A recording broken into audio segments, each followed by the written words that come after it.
जय हिंद दोस्तों। आज की इस वीडियो में हम लोग क्लास 12th के इम्पोर्टेंट एमसीक्यू यानी कि बहुविकल्पी क्वेश्चन को कवर करने वाले हैं। और जितने भी बहुविकल्पी प्रश्न हैं ये सारे प्रीवियस ईयर में पूछे गए हैं।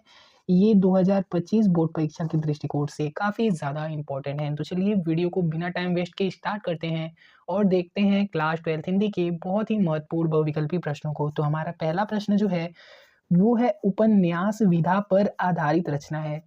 स्कंदगुप्त, गोदान, अशोक के फूल या फिर चिंतामणि। तो दोस्तों इसमें से जो गोदान है ये उपन्यास विधा पर आधारित है। एक क्वेश्चन और भी बन सकता है कि गोदान जो है वो किसकी रचना है। तो गोदान जो है कि वो प्रेमचंद की रचना है। ठीक है, मुंशी प्रेमचंद की रचना है। वही बात की जाए स्कंदगुप्त की, तो स्कंदगुप्त जो है वो जय शंकर प्रसाद का है। ठीक है, जय शंकर प्रसाद की रचना है। और स्कंदगुप्त की विधा की बात की जाए, ठीक है दोस्तों, वीडियो लास्ट तक देखो, एकदम अच्छे से बताएंगे। एक ही क्वेश्चन से चार चार पांच पांच क्वेश्चन बनते हैं और सारे को हम अच्छे से बताएंगे। ठीक है, वीडियो लास्ट तक देखो, आपका बहुविकल्पी प्रश्न इसी में से आएगा। ठीक है, तो स्कंदगुप्त जो है वो जय शंकर प्रसाद का है। ठीक है, और स्कंदगुप्त की विधा की बात की जाए तो स्कंदगुप्त जो है वो नाटक विधा की रचना है। ठीक है, स्कंदगुप्त जो है वो नाटक विधा की रचना है।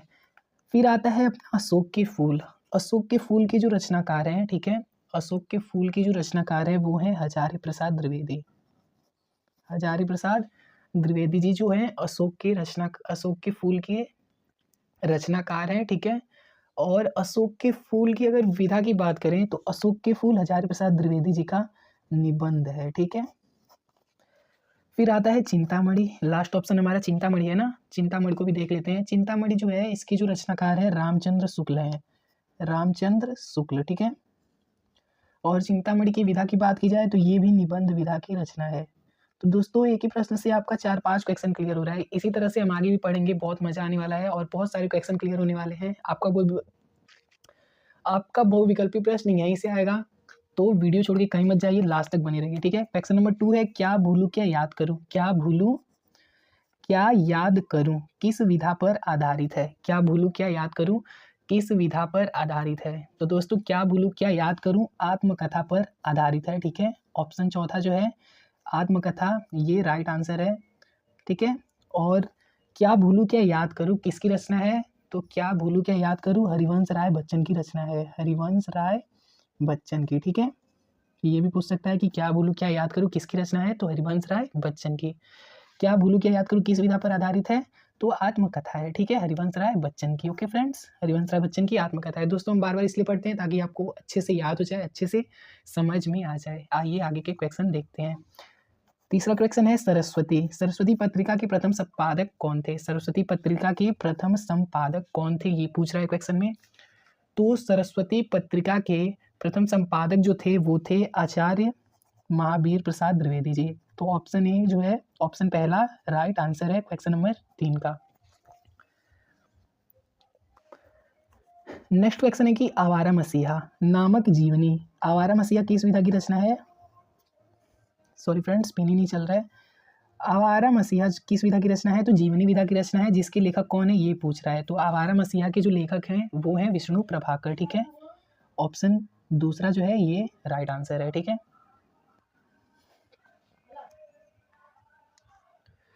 पांचवा क्वेश्चन आता है। ठीक है, पांचवा क्वेश्चन है कि रानी केतकी की कहानी के लेखक कौन है। रानी केतकी की कहानी के लेखक कौन है। तो रानी केतकी की कहानी जो है इसके लेखक जो हैं वो हैं इंसा अल्लाह खां। ठीक है फ्रेंड्स, काफ़ी ज़्यादा इंपॉर्टेंट क्वेश्चन है और कई साल ये बोर्ड परीक्षा में पूछा गया है, इसीलिए आप लोग ये क्वेश्चन अच्छे से याद कर लो। ठीक है, रानी केतकी की कहानी के जो लेखक हैं वो इंसा अल्लाह खां है। ठीक है, आइए आगे के क्वेश्चन देखते हैं।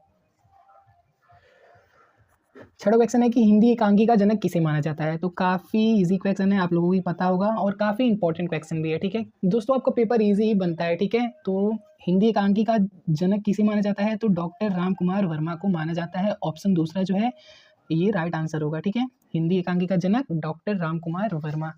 नेक्स्ट क्वेश्चन है कि कामायनी महाकाव्य। कामायनी महाकाव्य किसका है, तो जयशंकर प्रसाद का है। इसमें सर्गों की संख्या पूछ रहा है, तो कामायनी महाकाव्य में टोटल 15 सर्ग हैं। ठीक है, 15 सर्गों में ये महाकाव्य बटा हुआ है। तो ऑप्शन दूसरा जो है वो राइट आंसर है। हमारा आठवां प्रश्न है कि आनंद कादम्बिनी पत्रिका का संपादक करते थे। ठीक है, आनंद कादम्बिनी जो पत्रिका है इसका संपादन कौन करते थे। ठीक है, तो आनंद कादंबिनी पत्रिका के जो संपादक थे वो थे बद्री नारायण चौधरी प्रेमगन। ठीक है, बद्री नारायण चौधरी प्रेमगन जो थे वो आनंद कादंबिनी पत्रिका के संपादक थे। तो ऑप्शन जो पहला है वो है राइट आंसर। ठीक है, क्वेश्चन नंबर 8 का राइट आंसर है ऑप्शन पहला। ठीक है, नवा क्वेश्चन है कि हिंदी साहित्य के आधुनिक काल को गद्य काल की संज्ञा किसने दी? हिंदी साहित्य के आधुनिक काल को गद्य काल की जो संज्ञा दी थी वो थे आचार्य रामचंद्र शुक्ल। ठीक है, आचार्य रामचंद्र शुक्ल ऑप्शन थर्ड जो है वो राइट आंसर होगा क्वेश्चन नंबर 9 का। ठीक है, कि ब्राह्मण पत्रिका के संपादक थे, ब्राह्मण पत्रिका जो है इसके जो संपादक है वो है प्रताप नारायण मिश्र।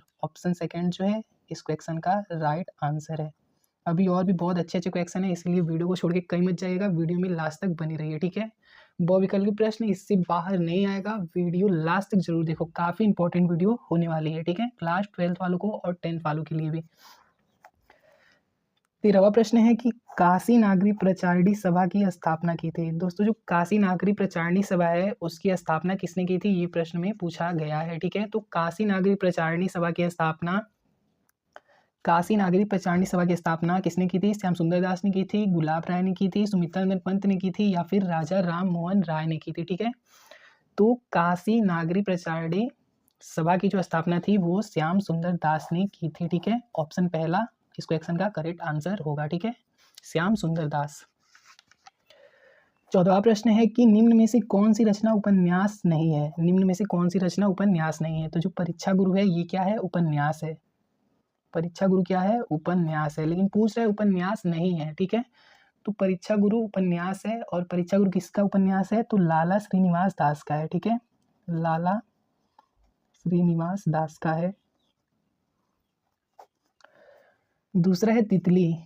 तितली किसकी रचना है? जयशंकर प्रसाद के ऊपर हमने पढ़ा। तितली जो है वो जयशंकर प्रसाद की रचना है। और तितली की विधा की बात की जाए तो जो तितली है ये भी उपन्यास विधा की रचना है, लेकिन पूछ रहा है उपन्यास नहीं है। क्वेश्चन क्या पूछ रहा है? उपन्यास नहीं है। अशोक के फूल जो है ये निबंध विधा की रचना है, तो हमारा यही आंसर होगा। ठीक है, गबन भी जो है ये उपन्यास है, और किसका उपन्यास है? प्रेमचंद का।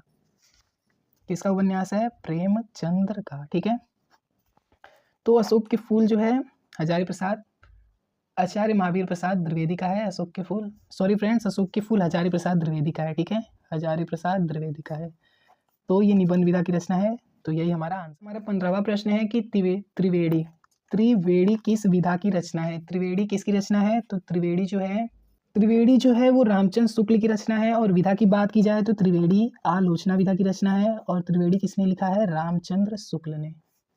रामचंद्र शुक्ल ने। ठीक है, त्रिवेणी किसकी रचना है? रामचंद्र शुक्ल की। और त्रिवेणी किस विधा की रचना है? तो आलोचना विधा की रचना है। नेक्स्ट है कि परीक्षा गुरु के लेखक कौन है? परीक्षा गुरु के लेखक है लाला श्रीनिवास दास। ठीक है, राइट आंसर ऑप्शन चौथा जो है राइट आंसर होगा। परीक्षा गुरु के लेखक कौन है?